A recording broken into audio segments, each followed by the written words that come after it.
paso al panel El derecho a la salud, impacto de los fallos judiciales.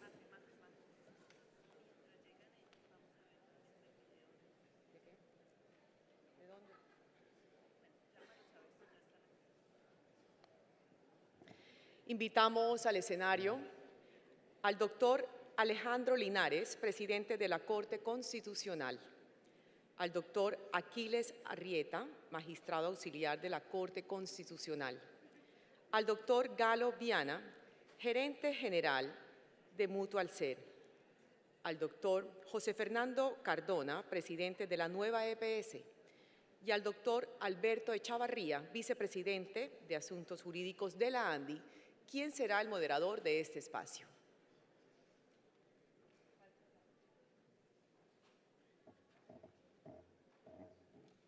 Invito por favor a los asistentes a ubicarnos en el escenario si son tan amables.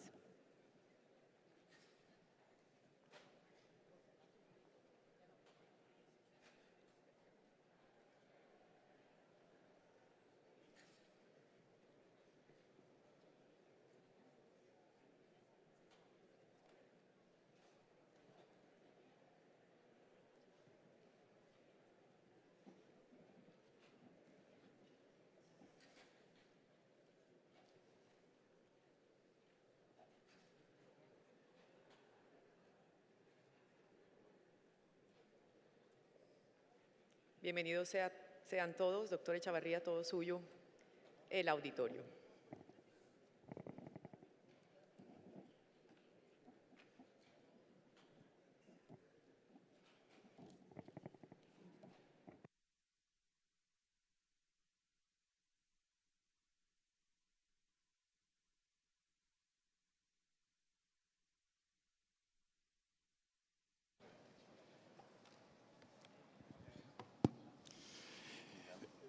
Bueno, después de tantas deliberaciones que ha habido en distintos asuntos, desde lo económico, desde la perspectiva del funcionamiento de los sectores, desde la expectativa de la evolución de la vida a través del tiempo, es decir, de lo que tenemos de expectativa de vida, entramos en un escenario que es apasionante y es entender la salud como un derecho, es decir, poner el componente jurídico. Y dentro de ese marco de componente jurídico, la mejor manera de poderlo entender es a través de lo que los propios jueces han determinado en su alcance. Y la manera también particular como en la evolución del tiempo, esta forma de la atención de la salud ha llegado a ser concebida finalmente como un derecho fundamental.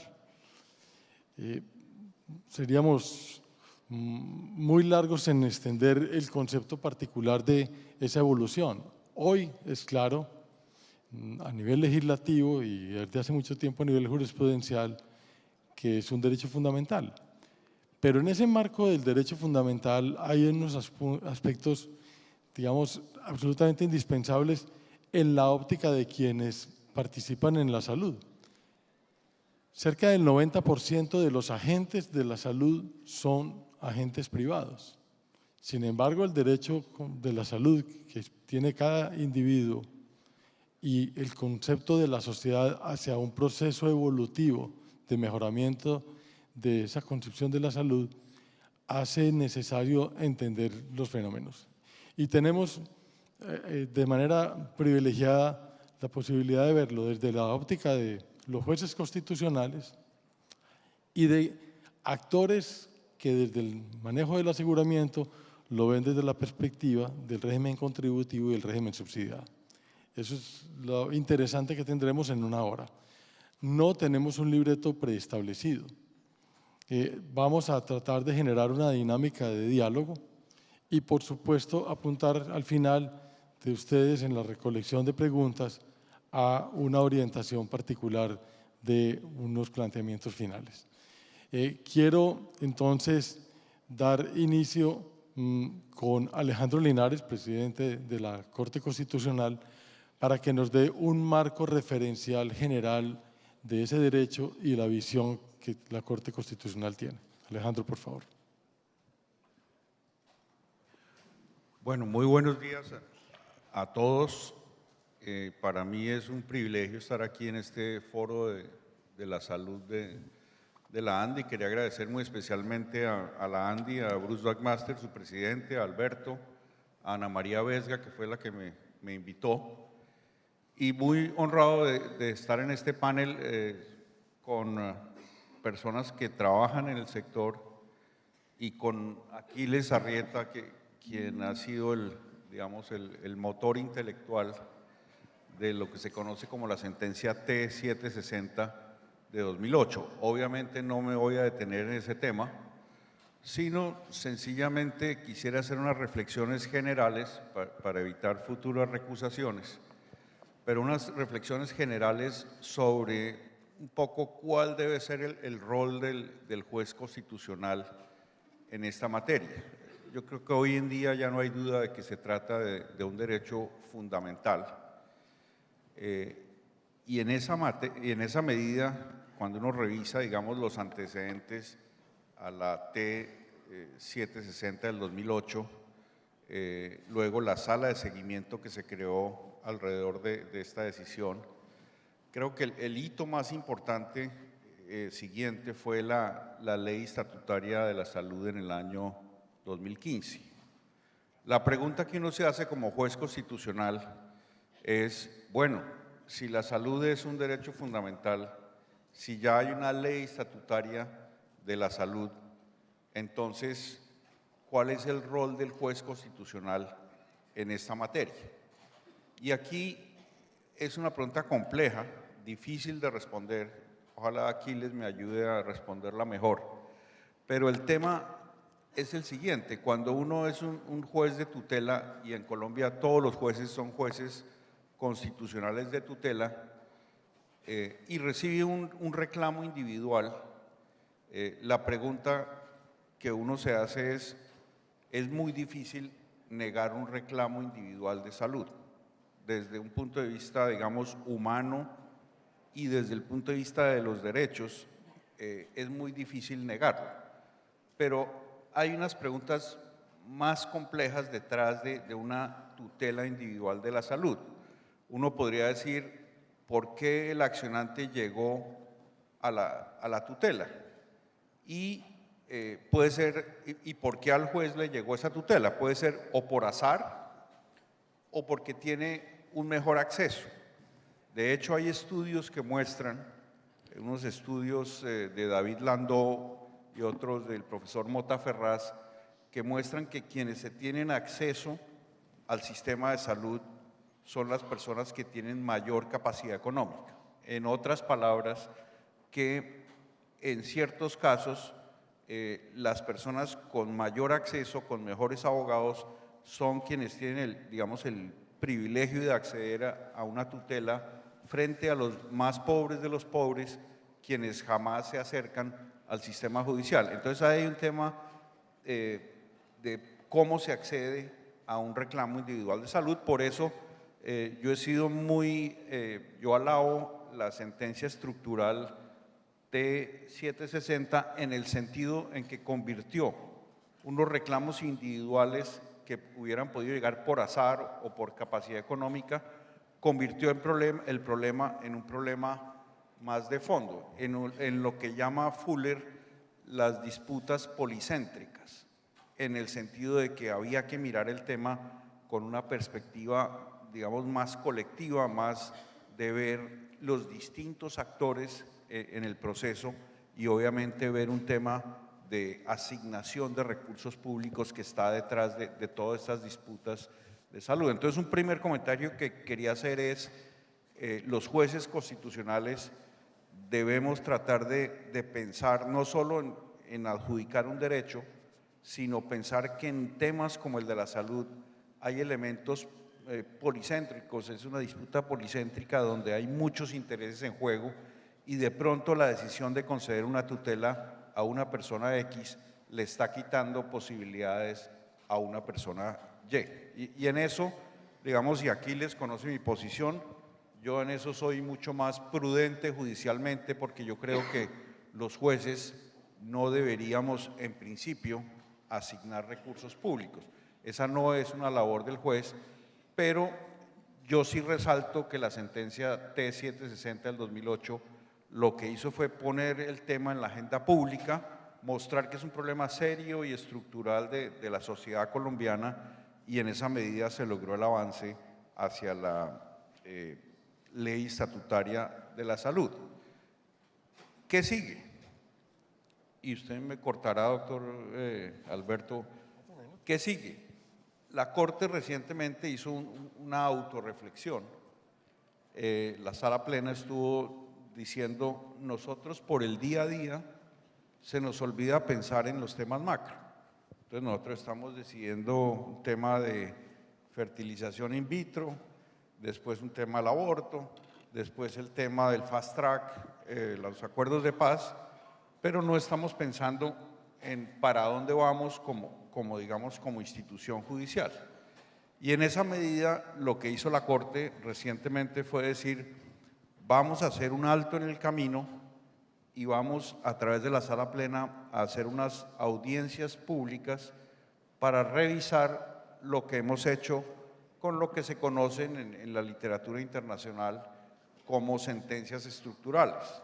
Entonces vamos a tener la semana entrante, por ejemplo, tenemos el jueves una audiencia pública sobre el tema de cárceles, que es un problema muy grave y muy serio de vulneración de derechos fundamentales que se presenta en las cárceles de Colombia.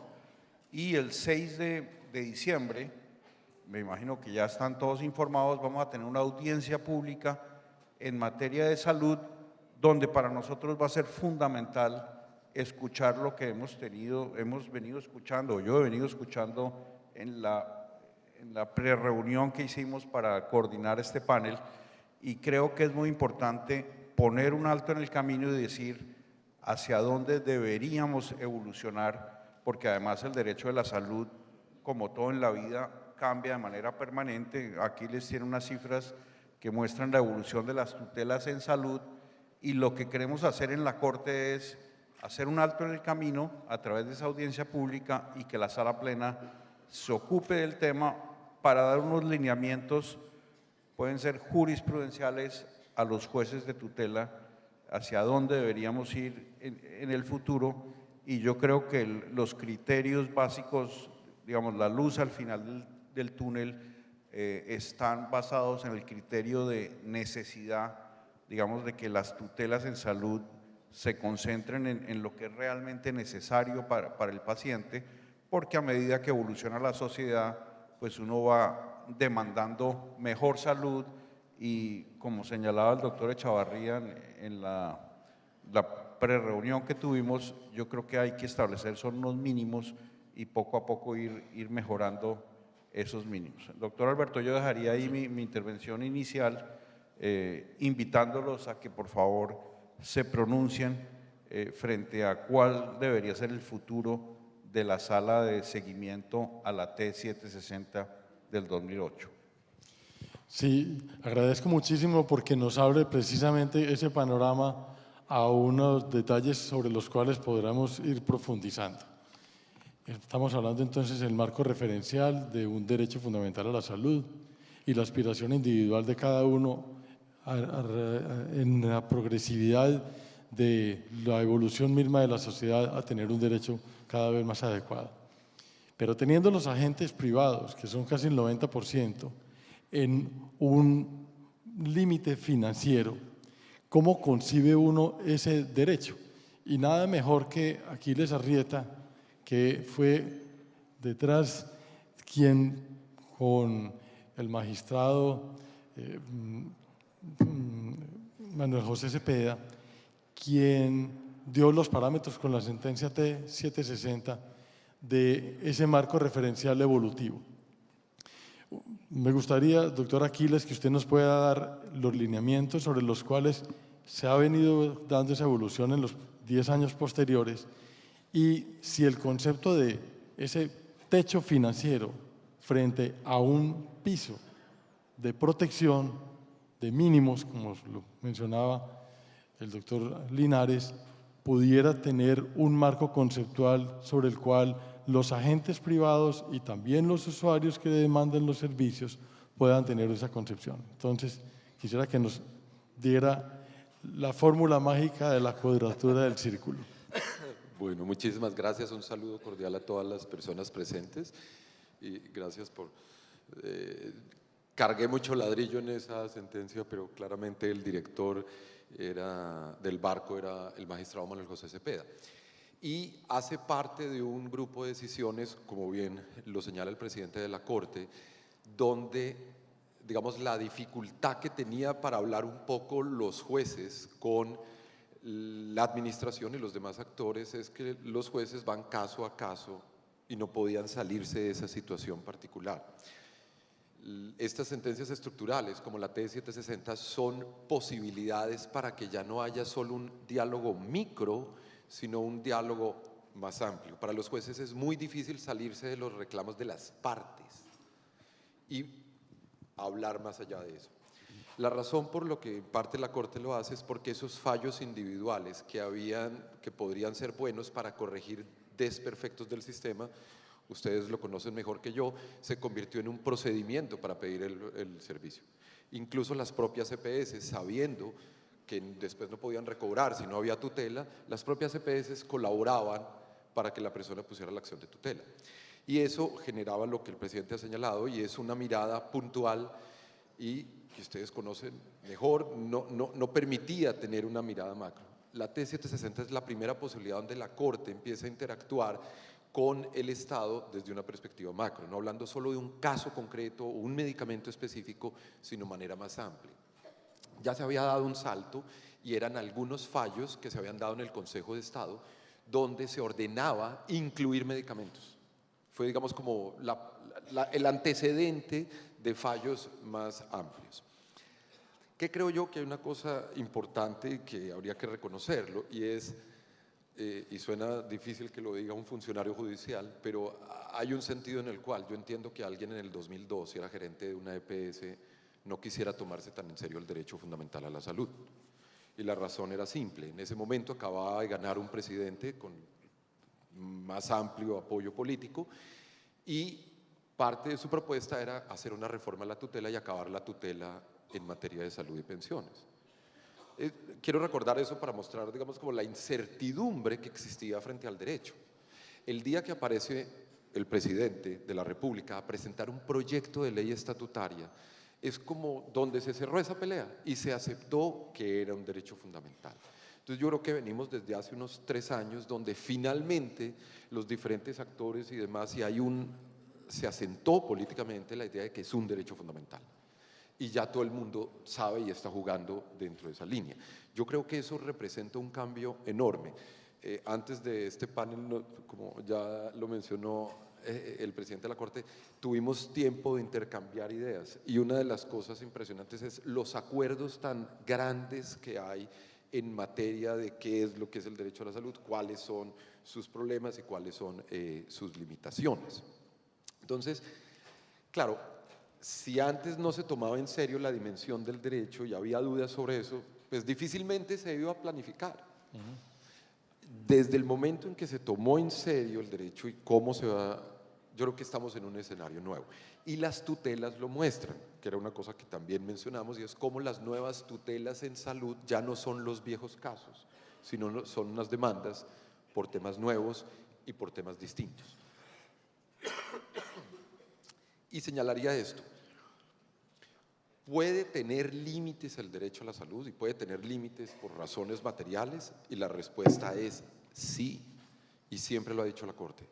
Lo que espera la Corte es obviamente que esos límites sean producto de un conocimiento consciente de que existe el límite y no de un límite presupuesto.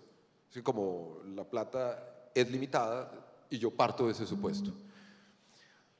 Como lo diría una de las representantes de las enfermedades huérfanas, quienes son pacientes de enfermedades huérfanas, muchas veces les duele pensar que están recibiendo un tratamiento muy costoso y que podría salvar la vida de muchos niños. Por eso muchas de estas personas están dispuestas a que no las atiendan, pero solo piden un favor, Y es que no las atiendan porque no hay plata, no porque no hay plata teniendo en cuenta la ineficiencia, la corrupción, el despilfarro.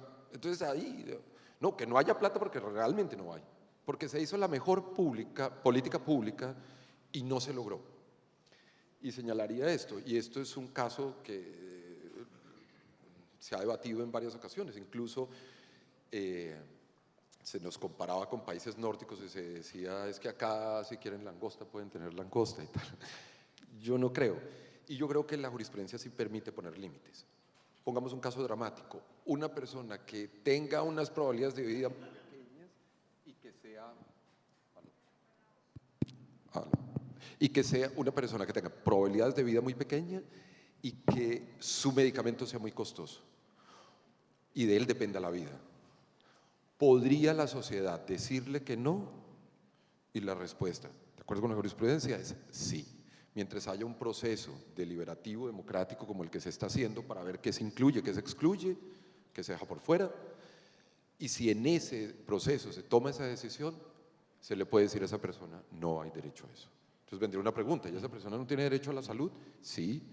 Entonces, ¿qué ocurriría? Que la negativa de ese medicamento, porque es muy costoso, le da lugar seguramente a otros tratamientos, paliativos, tratamientos psicológicos que normalmente una persona no tendría, y sí es posible hacerlo. Lo que sí veo muy difícil es que se haga caso a caso y que esperen que sea el juez el que ponga ese límite. Yo creo que se requiere un debate público y democrático como el que se ha venido ya dando para debatir qué se incluye, qué se excluye, y ahí, en democracia, poner esos límites. Si hay una institución con participación pública, democrática, donde los mejores argumentos tuvieron espacio, y ahí se decide que no se puede entregar un medicamento, yo dudo que un juez de la República abra esa puerta, porque la decisión fue bien tomada. Pues muchísimas gracias, eso nos abre precisamente a verlo desde la función del operador de salud. Y le preguntaría a José Fernando, desde la óptica de un asegurador de régimen contributivo, que está recibiendo de manera permanente tutelas para la atención de determinados tipos de aplicación de salud, ¿qué incidencia tiene frente a este marco conceptual que dan los jueces? José Fernando. Bueno, buenos días y gracias por la invitación. Yo voy a poner en contexto, digamos, lo que nos ocurre a nosotros. Pues nosotros tenemos 4.600.000 afiliados, estamos en 1.117 municipios, hacemos alrededor de 7.3 millones de atenciones al mes y mientras yo hablo, en un minuto se hacen 11 urgencias y 33 consultas y hospitalizamos 1.3 pacientes en este minuto mientras estoy aquí contando, ya está la maquinita, y me gasto, bueno, se destinan 470.000 millones de pesos mensuales para atención de las personas. Y nos llegan, y evidentemente llegan casos de tutelas, unas donde en algún momento hubo alguna situación, pero como bien lo anotaba el doctor anteriormente, hay una evolución en esas tutelas y voy a poner cómo ha venido evolucionando. En este momento, hace 3 años nosotros no teníamos sino algunos pacientes a los cuales teníamos que ponerles cuidador. Hoy destinamos 4.400 millones de pesos mensuales en cuidadores para pacientes, y no es que sean temas como que estén violentando el sistema, sino que son pacientes o con Alzheimer o con alguna situación que hay que cuidarlos y controlarlos, ¿no? Porque, y hay que garantizarles, y progresivamente en el país lo que estamos viendo es que con el envejecimiento y el cambio de familia y los hijos ya no están cuidando, ya no está la tía soltera, ya lo que hay es un viejo solo, que están, entonces vía tutela, están generando la búsqueda de una solución a una situación social que, si bien ¿cómo se dice?, podría estar conexa con la salud, pues tendría que revisarse si son con los recursos del sistema de salud que se deben destinar y financiar. Nosotros tenemos en viáticos, porque los pacientes trasplantados que tenemos en municipios lejanos, tenemos que ver mensualmente viáticos para acompañar a los pacientes, para que se hospeden, y tiquetes para transportar a los acompañantes. Nos gastamos alrededor de 1.100 millones de pesos mensuales, y en pagar taxis, en taxis 90 millones de pesos, y en pagar transporte entre el consultorio y el lugar donde vive el paciente, 1.457 millones de pesos. Entonces, digamos, ha evolucionado, y evidentemente esos pacientes necesitan, pero ha evolucionado este asunto de forma tal que, como pues, la situación se pone, si el sistema de salud es, o cómo es la institucionalidad y cómo se debe desarrollar una institucionalidad para responder por los asuntos que son conexos a la salud, y son conexos, pero es el sistema de salud quien debe responder y generar la institucionalidad para esto. Es la preocupación que a diario, y esto va a seguir increciendo. Entonces, aquí hay un capítulo muy importante con un número creciente de tutelas que evidentemente nos está poniendo a repensar en esa institucionalidad de lo que puede estar ocurriendo en el país. Sí, entonces uno se encuentra… No, perdón, entonces ahí sí, miro yo a mi izquierda y al presidente de la Corte, y entonces, ¿cómo los jueces entienden este tipo de situaciones? Que es como importante, como tratar de saber cómo se entiende. Claro, entonces uno se encuentra con un juez al cual se le pone la disyuntiva del planteamiento de decir, si usted no toma la decisión de reconocer determinado tipo de solicitud, pone en juego no solamente la salud, sino la vida de la persona. Entonces empieza ese marco de lo abstracto a tenerse que volver en la práctica, con los recursos limitados y con el accionar específico de quienes están en el sistema, en la manera de poderlo aplicar. Y ahí es donde está, digamos, toda la dificultad, donde hoy tenemos ya, como salió en la noticia reciente, de los 7 millones de procesos de tutela que ha tenido la evolución desde que esta figura nació en la Constitución del 91. Y muy buena parte de ella provenientes de temas de salud.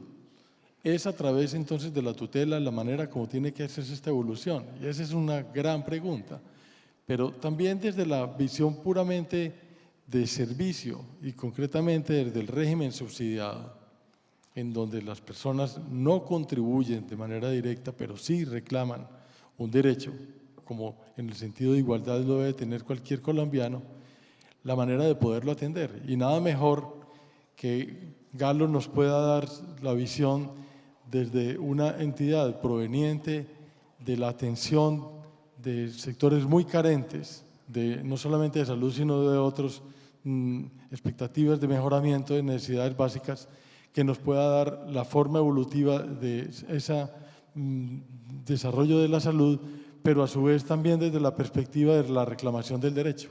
Galo, por favor. Muchas gracias, buen día para todos.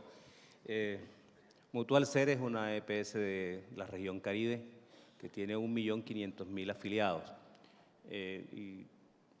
Pero ya Colombia no es la Colombia de antes rural, es la Colombia urbana, y nosotros en 22 municipios que tienen mucho más de 50.000 habitantes tenemos concentrada el 60%, 70% de la población. Yo quiero empezar por hacer los mea culpa. ¿Qué es lo que hacemos mal las EPS y qué es lo que eso pone a una sociedad a que no vea las bondades del sistema de salud en Colombia? Creo que estamos aquí hablando de la tutela precisamente porque creemos que los juzgados están llenos de problemas con las tutelas, 7 millones de tutelas, y el año pasado en salud fueron 120.000 tutelas, y eso puede estar abarrotando los estrados judiciales. Bien, la tutela seguramente va a mejorar el acceso a los servicios de salud. Pero cuando digo que vamos a empezar por nosotros, si uno analiza las 120.000 tutelas que se pusieron en salud del año pasado, observamos que de ellas el 25% de ellas fueron por servicios post, o sea, incluidos en el plan de beneficios. Si eso está incluido en el plan de beneficios, hay una deficiencia de la gestión empresarial nuestra que está llenando los juzgados y nos está poniendo a nosotros en entredicho y está quitándole reputación al sistema de salud. Y cuando uno observa más detenidamente, mira que de esas tutelas en salud hay 6 EPS que tienen el 60% de las tutelas, y de esas 3 son del régimen subsidiado y 3 del régimen contributivo. Pero de ellas, el 60% son del régimen contributivo, el 40% son del régimen subsidiado. Ahí viene la reflexión si este acceso a los servicios de salud por medio de la tutela están favoreciendo a las poblaciones de menos recursos o por el contrario, como usted lo decía, mayor información, mayor acceso a los servicios, mayor reclamación.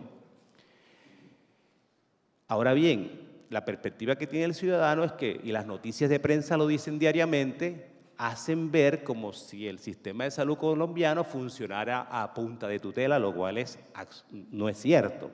Solamente una mínima parte de los pacientes en Colombia acceden a los servicios por tutela, muy mínimo, pero se hace muy visible como las deficiencias que hay en algún proceso no conforme elevan eso.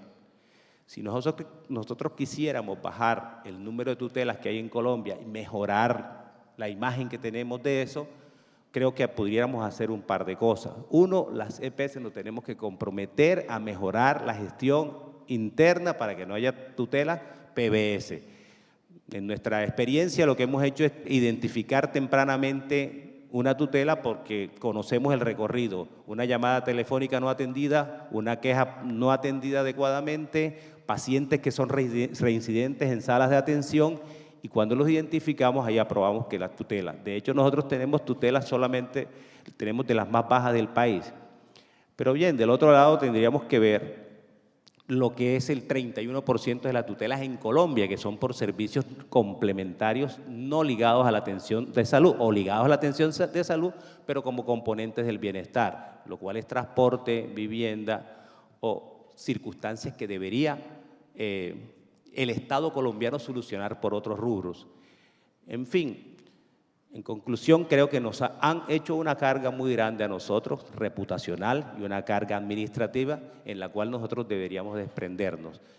De hecho, todos los recursos de tutela y el gran peligro del sistema de salud para nosotros son los servicios que no están contemplados en el plan obligatorio de salud, en el plan de salud. Amén de eso, quiero decir que deberíamos preservar ese derecho, digamos, con algunas propuestas que podemos decir más adelante, preservar el derecho de la gente a acceder a la tutela y valorar mucho esto porque de verdad corrige ineficiencias que el sistema tiene y ineficiencias también en la gestión propia de nosotros.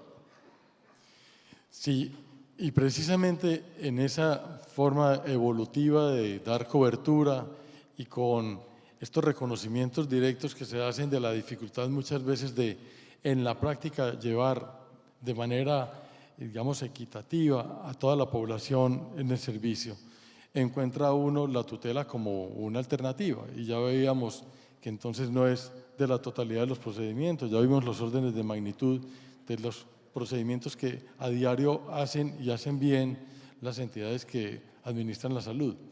Sin embargo, encuentra uno aspectos como el concepto de que los dineros de la salud son dineros públicos. Está determinado por ley y los propios jueces lo han orientado de una manera práctica a ese sentido.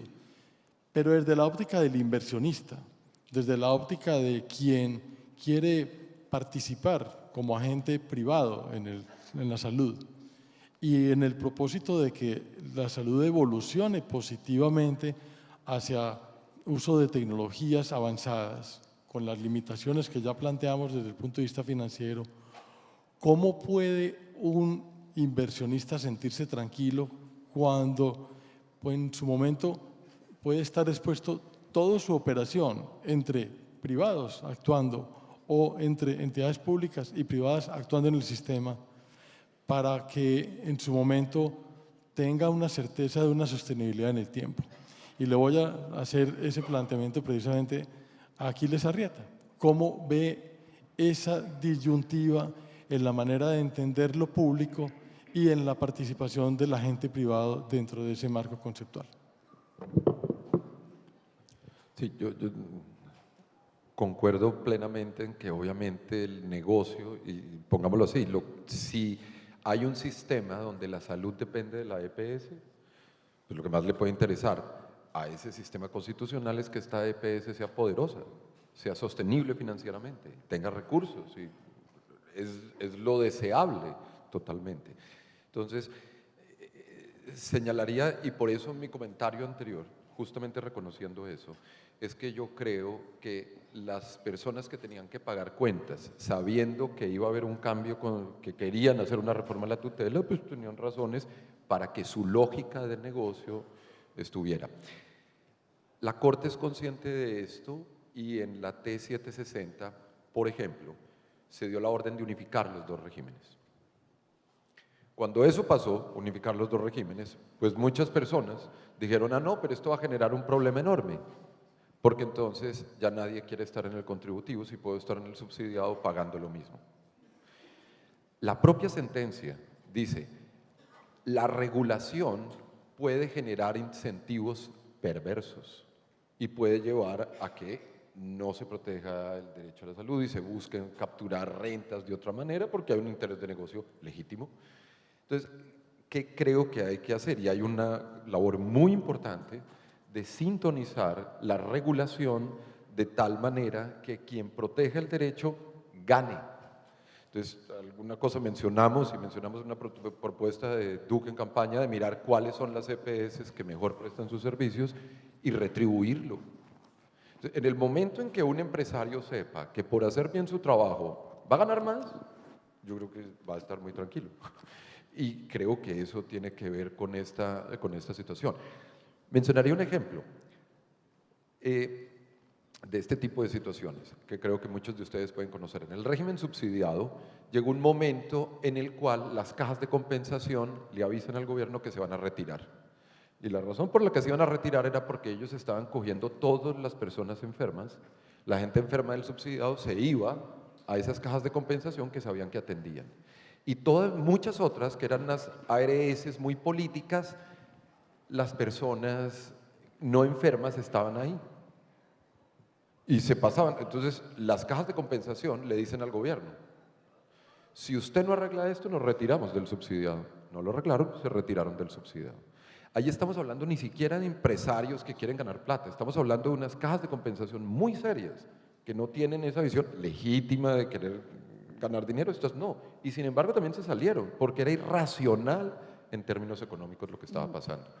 Y en eso yo pensaría que sí es necesario hacer una revisión de política pública donde se garantice que, dadas las reglas del juego, va a ser viable.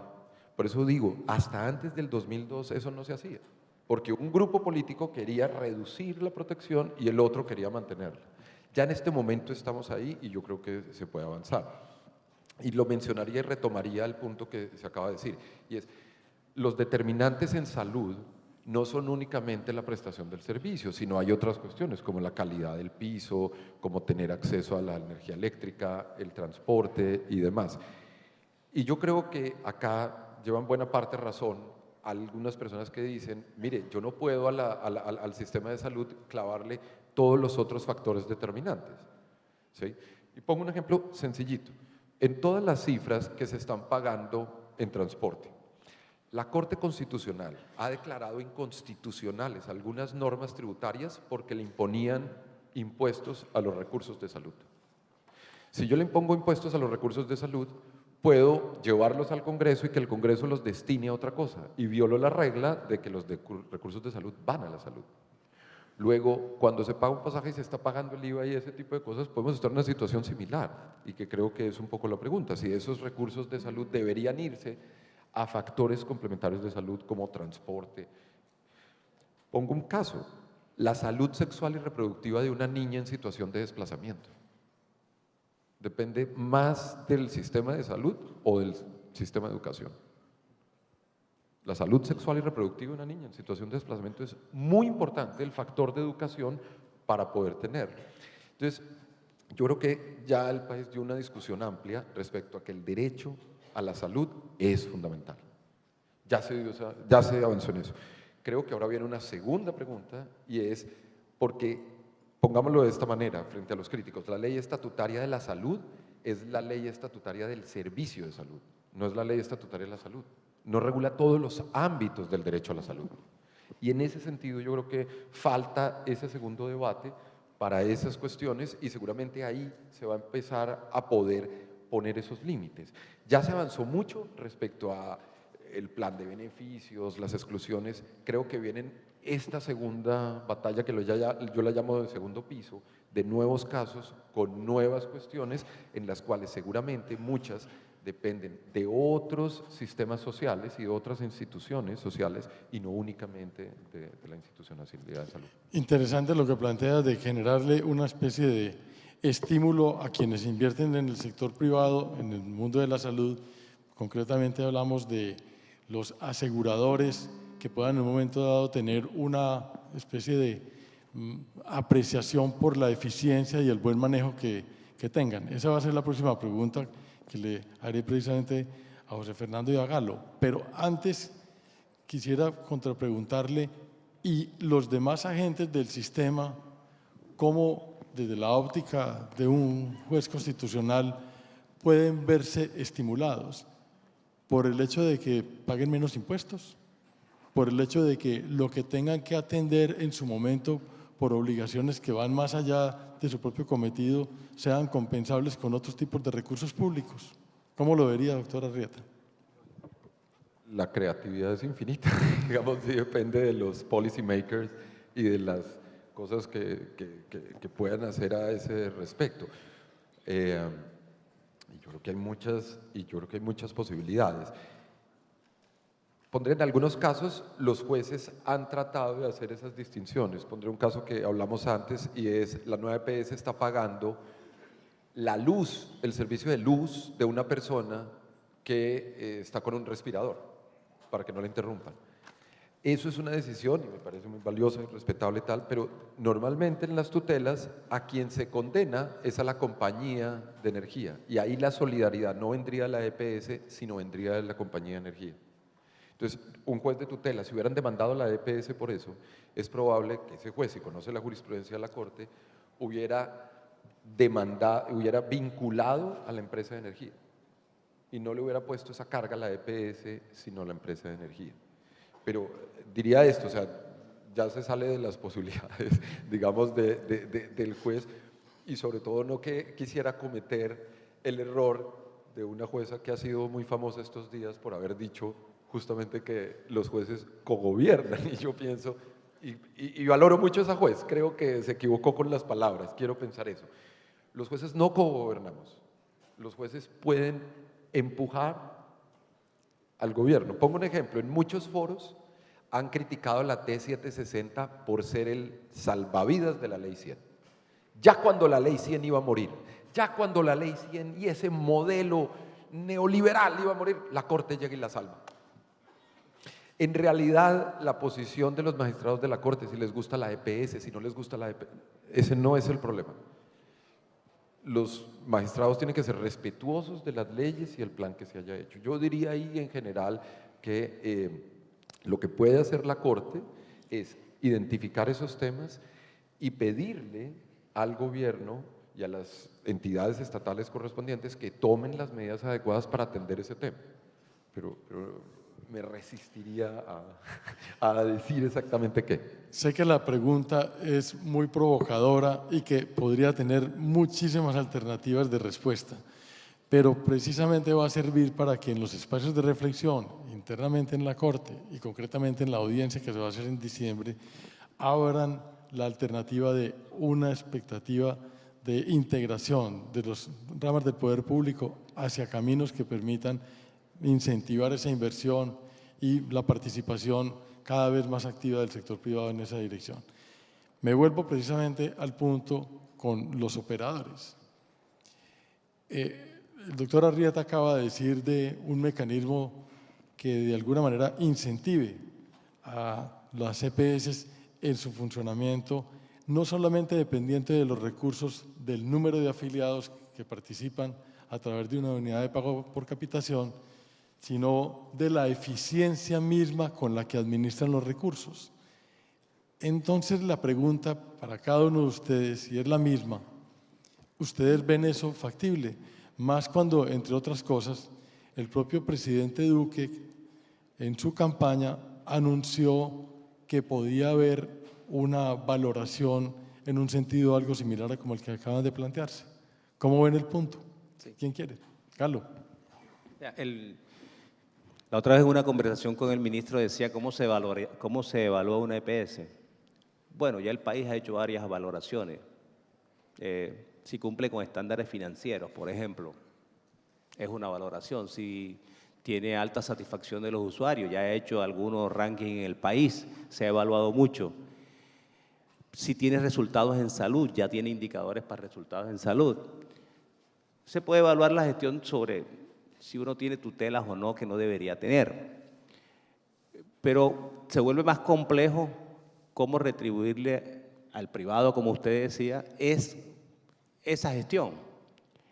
Entonces, la cosa es que el asunto fuerte que nos están dando es decir que asumamos con los recursos o propios o recursos de la UPC servicios que no deberíamos hacer. No me imagino yo un constructor en Colombia que lo contraten para hacer 10 kilómetros de carretera y al día siguiente le pongan una tutela y diga que haga 12 kilómetros con los mismos recursos.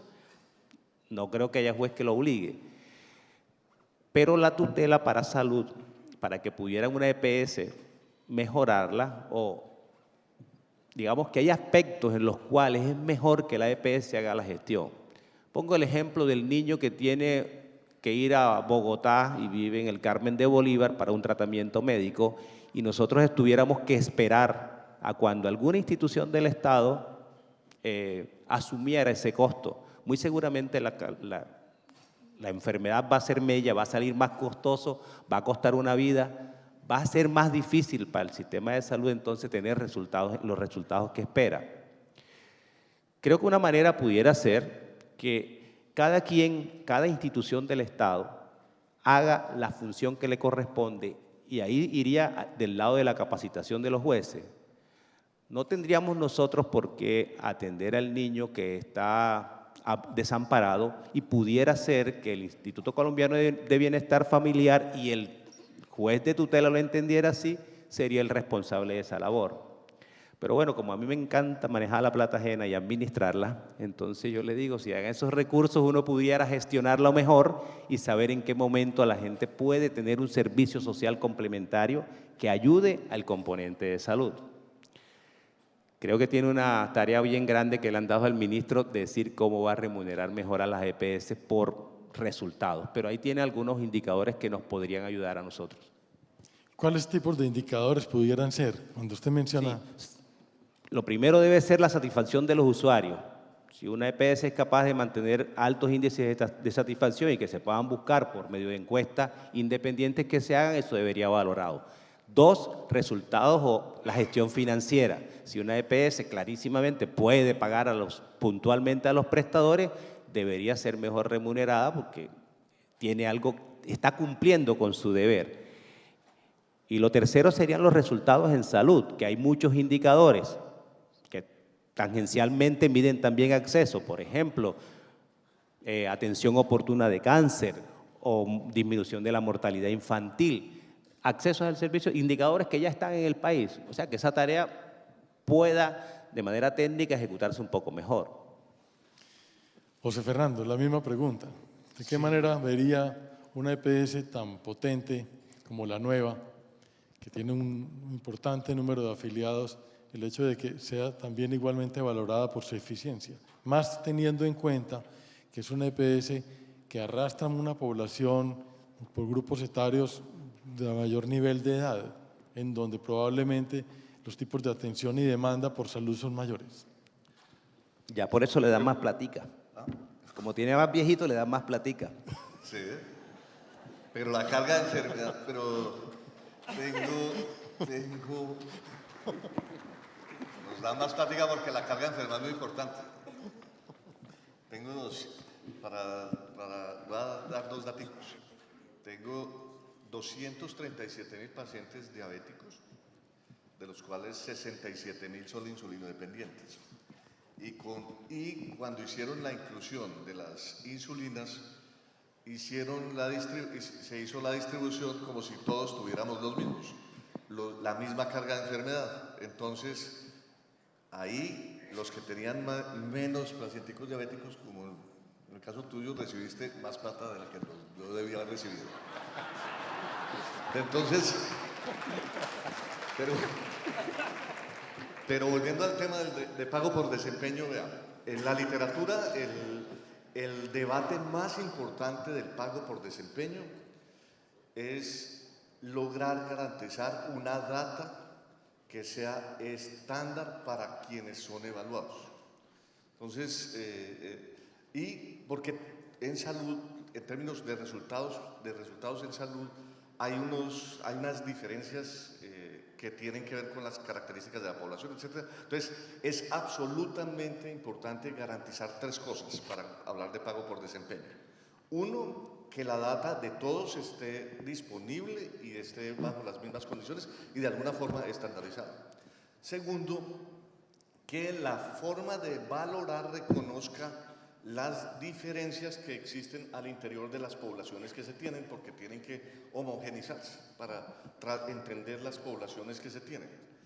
Y tercero, que el indicador sí se pueda medir periódicamente para mirar las tendencias y posibilitar que quienes arrancan más atrás no terminen cancelados y sacrificados, porque algunas instituciones, si lo que quiere el gobierno es posibilitar que quienes estén habilitados, comenzando, tengan incentivos para desarrollarse, tiene que reconocer que hay unos que están más atrás y otros que están más adelante, y lo que es inteligente es tratar de alguien que están dispuestos o reconoce los afiliados que sí lo están atendiendo y que tienen está un poco más retrasado que otros, sí se le vea el crecimiento y el avance, porque si no terminas es con los dos primeros y los otros castigados, cuando pueden haber unos esfuerzos muy importantes para la sociedad,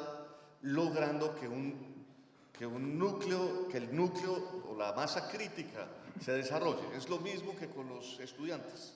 O sea, no es solamente el que saca el primero y el segundo lugar. Lo que necesitamos es que todos estemos por encima de 4. ¿Y cómo lograr que el que está entre 3, el de 3, que no está para sacar del colegio, pero le gusta tirárselas debajo o salir con la novia y no estudiar de vez en cuando?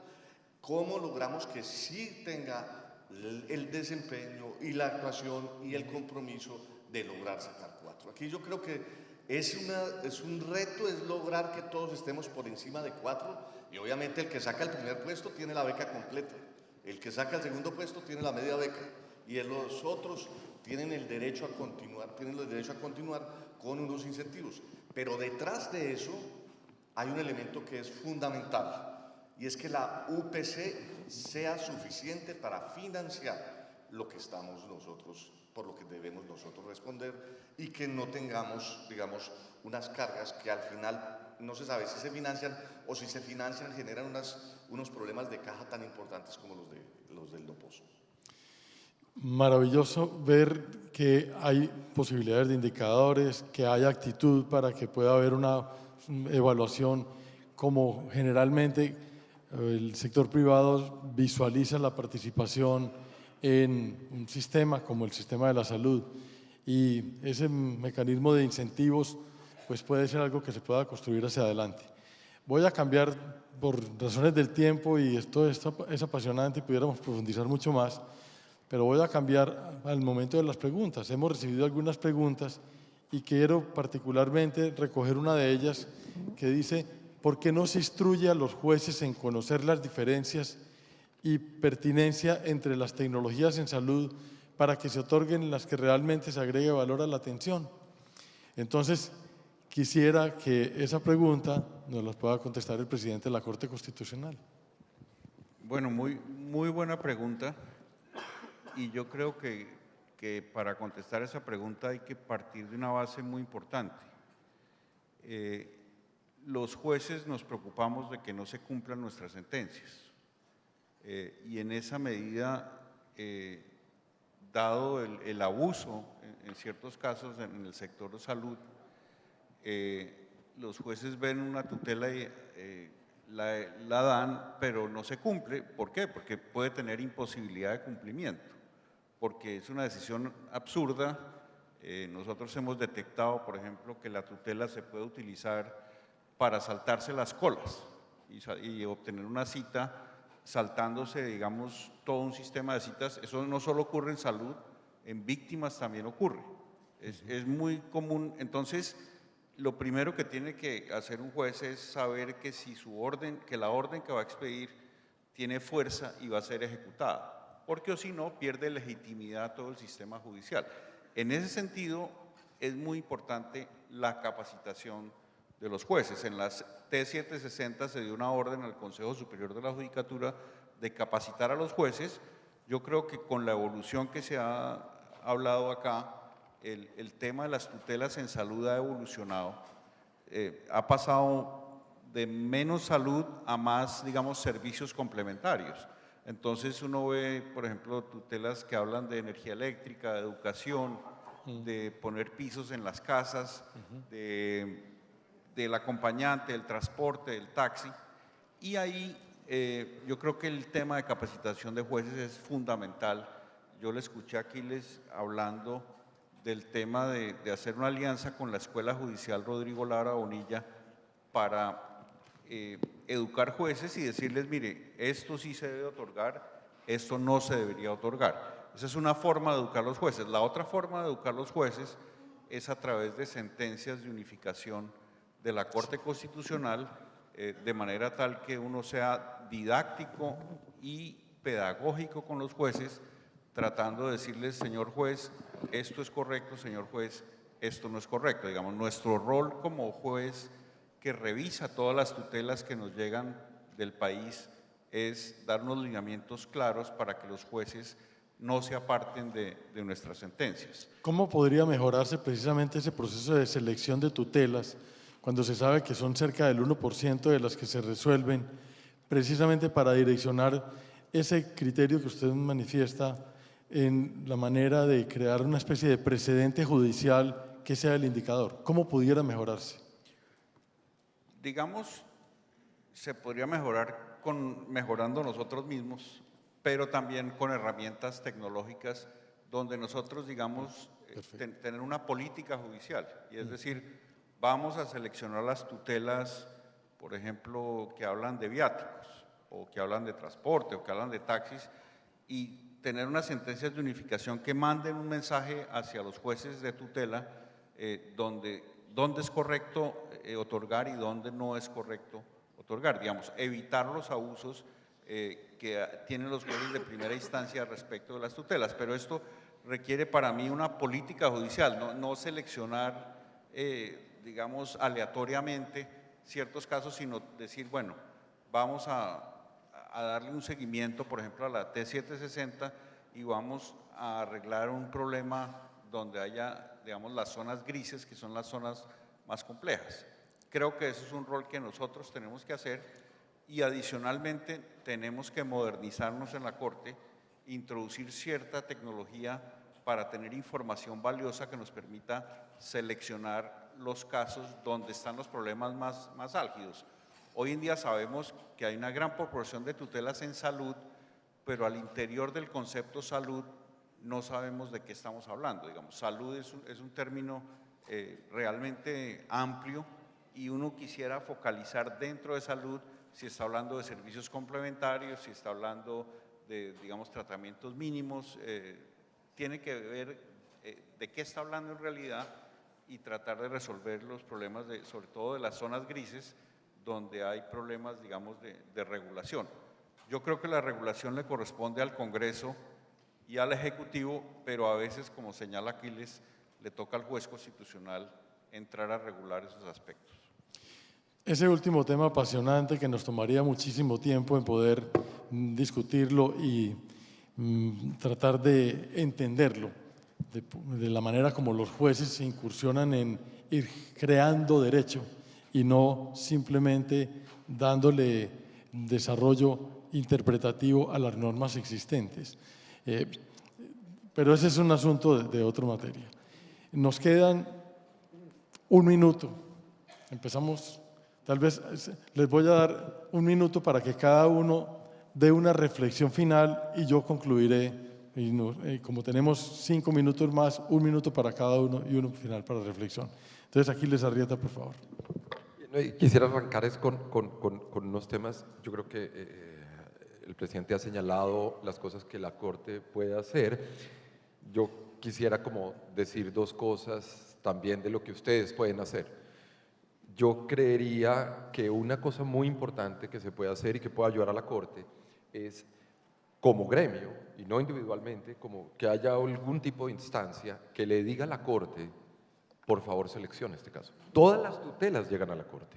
Entonces, pues, ustedes conocen antes esos casos y pueden poner sobre aviso a la Corte y decir, mire, este caso es muy importante.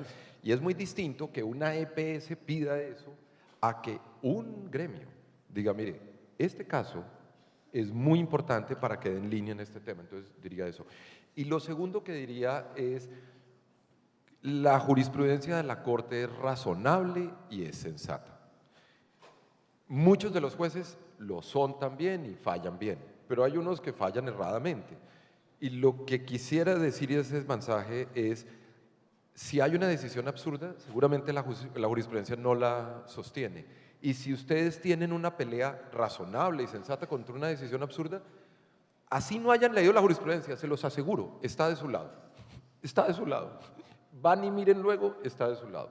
Entonces, el caso de una silla de ruedas que le ordenan a la nueva EPS tiene que ser más o menos como la del enemigo de James Bond, que el calvo que andaba en una silla eléctrica y que era súper... Exacto. Entonces, claro, si una EPS dice, señor juez, con mucho gusto, damos una silla necesaria cumpliendo la jurisprudencia, pero lo que usted propone, que es algo útil o suntuario, no lo vamos a entregar. Y pueden enfrentarlo, digamos, diría eso. La jurisprudencia de la Corte es razonable, es sensata y se puede ayudar en ese proceso a la Corte identificando esos casos que puedan servir para avanzar. Muchas gracias, José Fernando. Un minuto.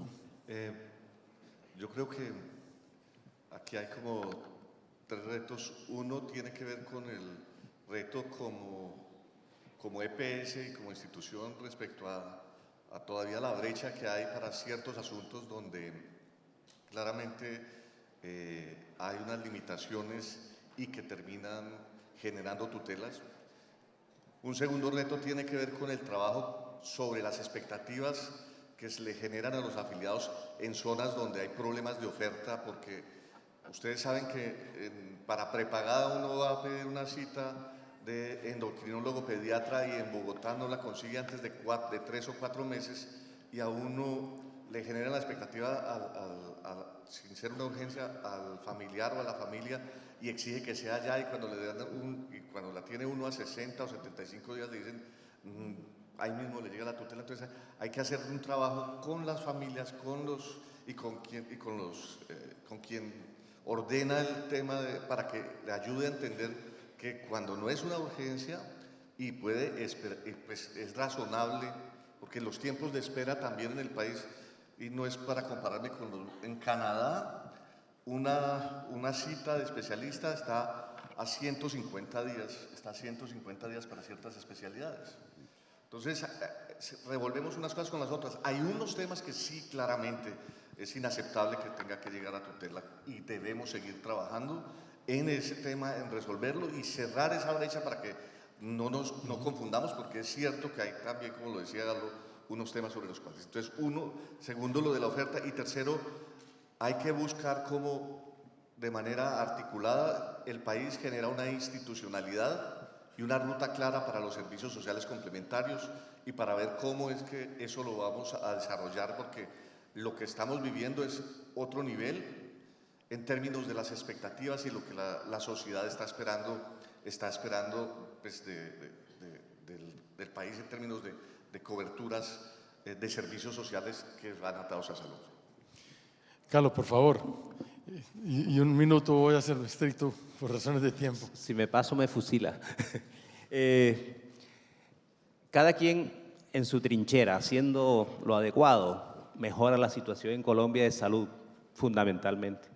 Los médicos, si genera expectativas o formula cosas que no debe o sin la suficiente evidencia científica, lo hace mejor. Si lo mejora eso, mejoramos todo. Igual la industria farmacéutica que está aquí presente, los estímulos innecesarios y las cosas que suceden detrás de la aplicación de medicamentos, por ejemplo, enfermedades huérfanas, o la búsqueda activa de esos pacientes, o estímulos inadecuados, hay que trabajarlo mejor.